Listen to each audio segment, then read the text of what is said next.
Hello everyone, welcome back to the workshop.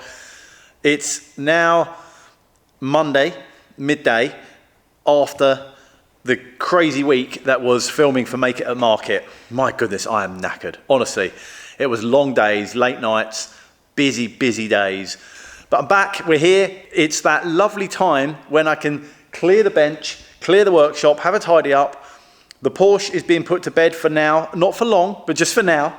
Whilst I get on with a new project. Yes, it's new project time. There's actually two. One of them has been planned for a long time. It's been in the works, in the back, like behind the scenes.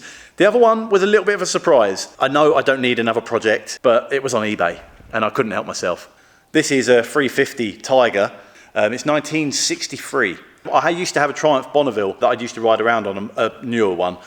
And I miss it. I miss having to ride around on these nice sunny days. I want to bring it down to the barn and commute back and forwards from the hotel to the barn. Just when I need to pop to Screwfix, I just want to have a motorbike again that I can run around and use. And this thing came up and it's really lovely. Two owners from new, been off the road since 1988, I think. 20-something thousand miles from new. It's all original, matching numbers. It's a lovely bike. It really is. It just needs a bit of a freshen up. The wiring is in a terrible state, so I'm going to get John down one day and we'll both tear it apart, give it a good clean up, put a new wiring loom in it, probably an electronic ignition, maybe. This is a new one on me. I've not owned an old Triumph before, so any parts suppliers or reviews of electronic ignition kits or anything like that, let me know. I'm not going to fully restore it. I just want to get it working, and it's not bad. Hopefully I can get the engine running without having to rebuild it. Yeah, it's good. But we're not working on that today.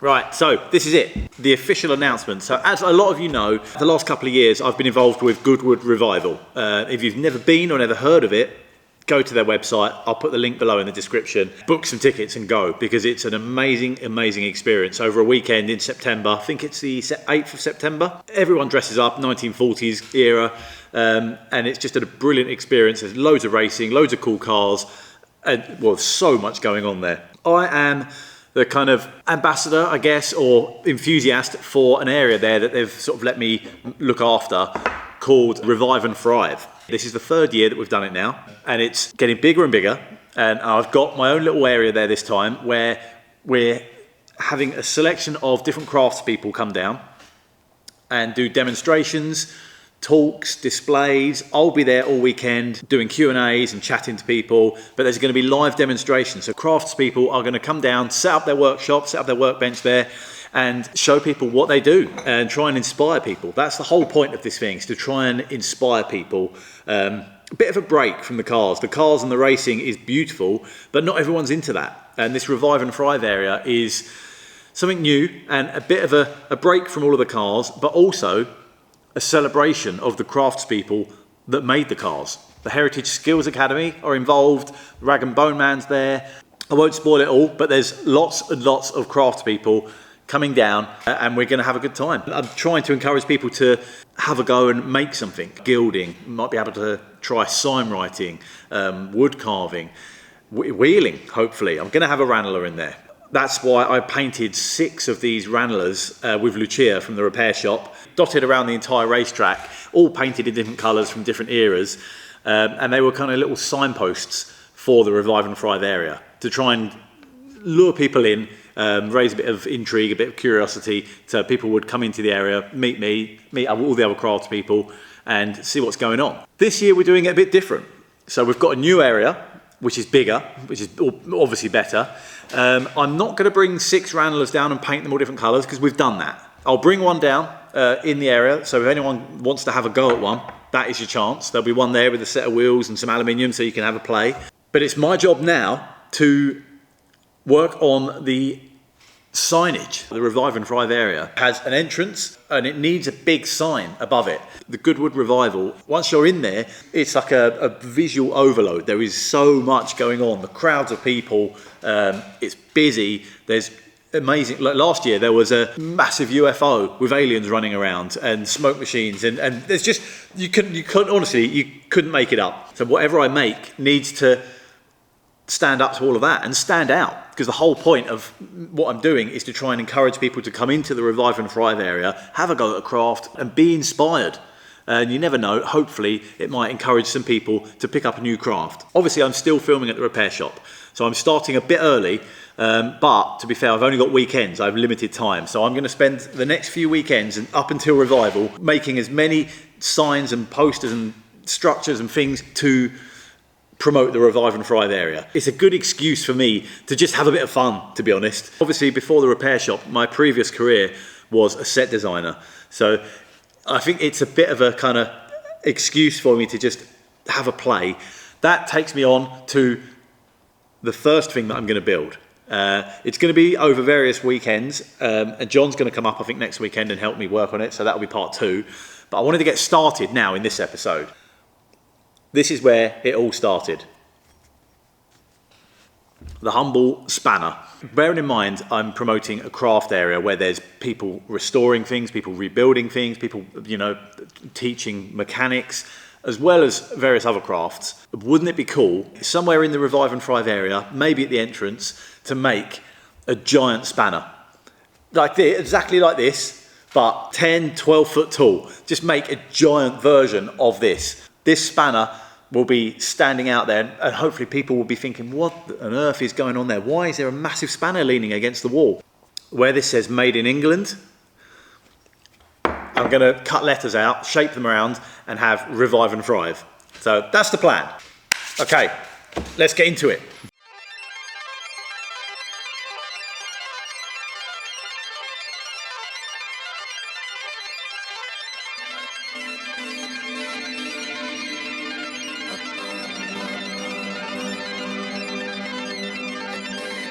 Maths, which is terrifying.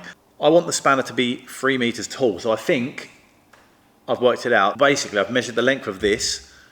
I've taken my 3 meters that I want, divided the length of that into the 3 meters. That's given me 14.2, and that is my magic number. The head, the width, the depth, the length of it, the thickness, and all of these measurements I need to just times by 14.2, and that gives me the final dimensions of the finished one. So I've scanned this in. I've used Illustrator to draw around this flat face, just the head, and I've printed it out to size. So I'm going to stick all this together now, lay it out on the table, now it's nice and clear, and see if it starts to look proportionally okay, or if I need to make it bigger.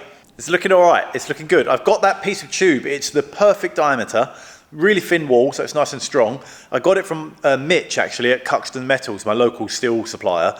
If you remember the grass track racing champion, he had that lying around. It was super cheap and kind of useless, just one length. Problem is, I need 2, and I haven't had a chance to order anything else in, and I'm trying to keep an eye on costs and try and keep costs down. So I kind of need to make this work, because it's all I've got, and I don't have much time to then wait another week to order materials. So I'm kind of working with what I've got. It's not ideal, but that's the only length that I've got, and it's long enough for one run, but I haven't got enough to get both runs out of it. So I think I'm gonna have to cut it in half, which fills me with dread. So this is a cross section of the handle part. See, it's got that little sort of half pipe in the middle. I was planning on using two tubes and then just rolling a section, just this bit, just making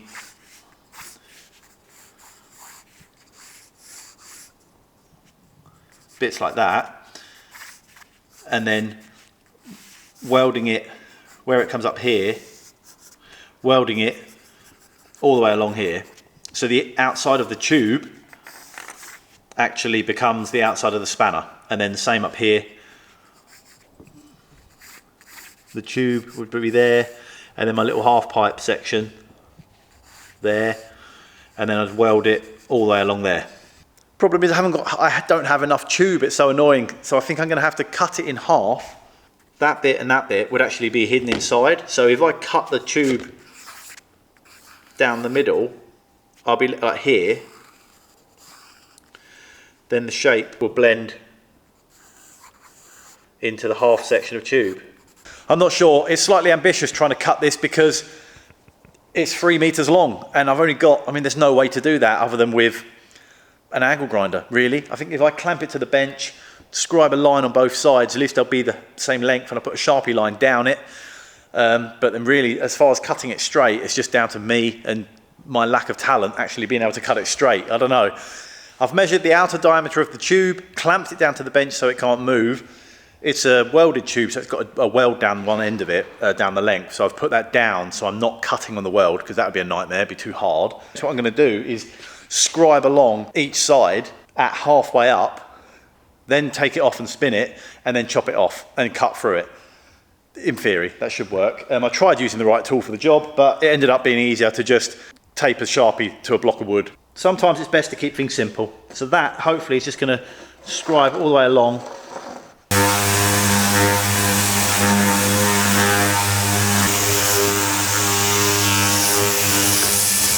I've got plenty of cutting discs. Let's see how this goes. I hope this goes nice and straight.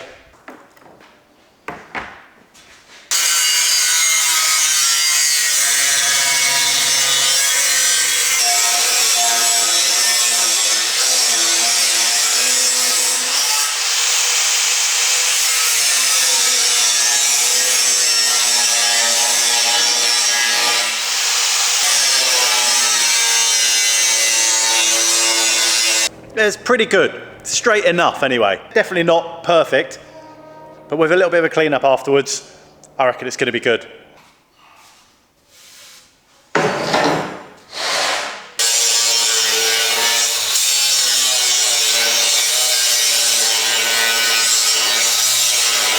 That's roughly the width of the main shaft. It's got a bit of a bow in it now like that, so that's going to be a bit of a fight welding it back together, but that should be okay. I think I'm happy. That looks proportionally quite nice. The bench is 3 meters long, so that's my target. I think the spanner head looks a bit small now, but I think that's because it's only out of paper and it's only thin. That's actually going to be thicker than the main shaft. Once it's three-dimensional, I think it will really come to life and look a bit more prominent. The line drawing that I've printed out there on the paper for the head of the spanner, I've now converted to a DXF, and I'm going to put it on the computer and cut it out with my extreme plasma cutting table. So I've got some 2mm thick mild steel plate that I'm going to use for the flat surfaces either side of the head. The rest of it, I've got some 1.5 because I need to sort of manipulate it and curve it round.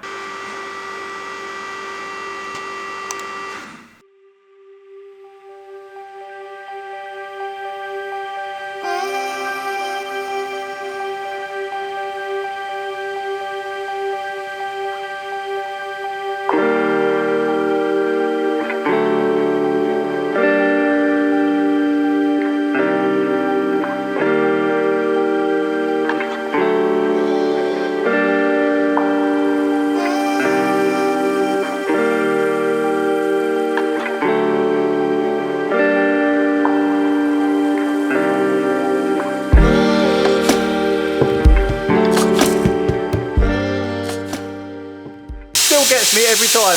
How cool is that? There we go. Big Whitworth spanner head.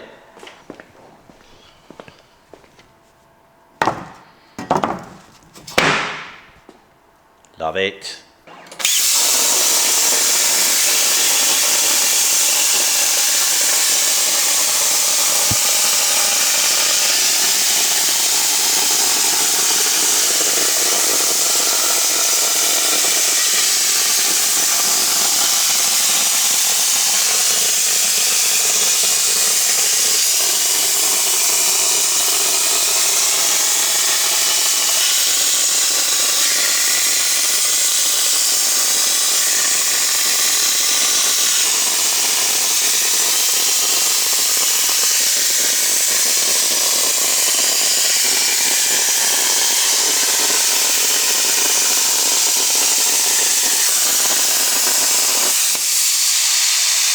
And just like that, there's a second one. That's my first time cutting 2mm plate with a plasma table, and the edge finish literally it looks like it's been laser cut. It's incredible. I think I'm maybe starting to get the hang of this thing. It's a really nice finish. There are the odd little sort of burr here and there, but with a bit of sandpaper, a soft disc on the grinder, they'll come straight off. It's perfect and so fast. Let's see what this looks like, balanced on top.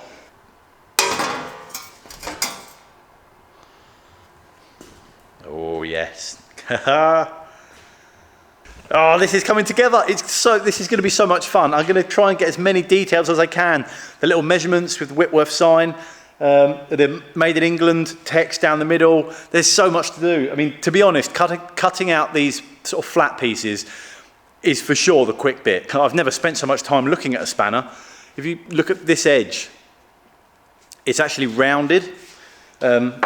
So inside where the nut would be is straight, so I can cut those out nice and straightforward. But the outside edge is curved round and actually bulged out as well. So there's going to be some interesting shaping. Whether I make this second head bigger or smaller, scale up the drawing or down, probably up. I keep saying bigger. Bigger is better, isn't it? I'll cut the other two pieces out, mock them up, and that might be me for today, but see how we go. I am learning, slowly.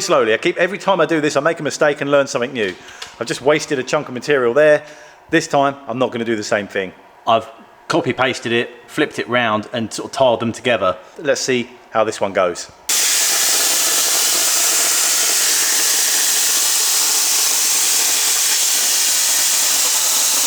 There's no way I would have got two of those that big out of that piece, so I'm glad I flipped it and sort of pieced them together. What's the word? What's it called? Nested. I think the word is nested. Nested them together. I haven't got any welding gas. It's down at the repair shop. So annoying. I was going to tack this all together, but I can't, so I've had to resort to wood and clamps. But I've just mocked it up, and I'm chuffed. It's a good size, I like it. It looks good. It's nice and straight, look at that. The next thing to do is probably to cut strips. That is nice and straight.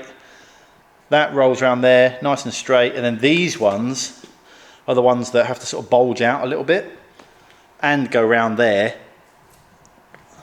which is quite cool. And then there's going to be a nice little step here where the shaft sort of shoots in under, and I'll weld that inside. A lot of the old spanners tend to kind of dip in. This one's cool with a kind of crooked end, I like that. But again, they all sort of blend in. Whereas more modern spanners, like this one, are the curve is over instead. At this point, I could do either. I could roll them over and weld it on and blend it into the outside. It would look cleaner. It would give me a larger area to put the lettering, which is what this sign is all about, promoting the Revive and Thrive area. And at the end of the day, this is a sign, and the lettering is what it's all about. I've tried to keep everything so accurate in proportions to the original, and 90% of my old Whitworth spanners go in like that and have that kind of inwards half pipe. But then the lettering would have to be a little bit smaller. I don't know, I can't decide. Let me know in the comments, inwards or outwards, what would you rather? And next time, John will be up and we'll be probably making those panels and welding them in place, which I'm looking forward to. There's a lot of welding. I think that's 3 meters long, and we've got 1, 2, 3, 4, God blimey, 12 meters of welding just on the main shaft, plus all of the joins along it, and then all around the edge. There is a lot of welding. Of course, I'll be plasma cutting them out. That reminds me. Rob and the team at Extreme Plasma have been so kind to you guys, and they've given me a discount code. If you were considering purchasing one of these plasma tables, now's the chance. Follow the link in the description to his website, and if you type in DOM10, D-O-M 10, you'll get 10% off any plasma table. How cool is that? Thank you, Rob, and thank you, Extreme Plasma.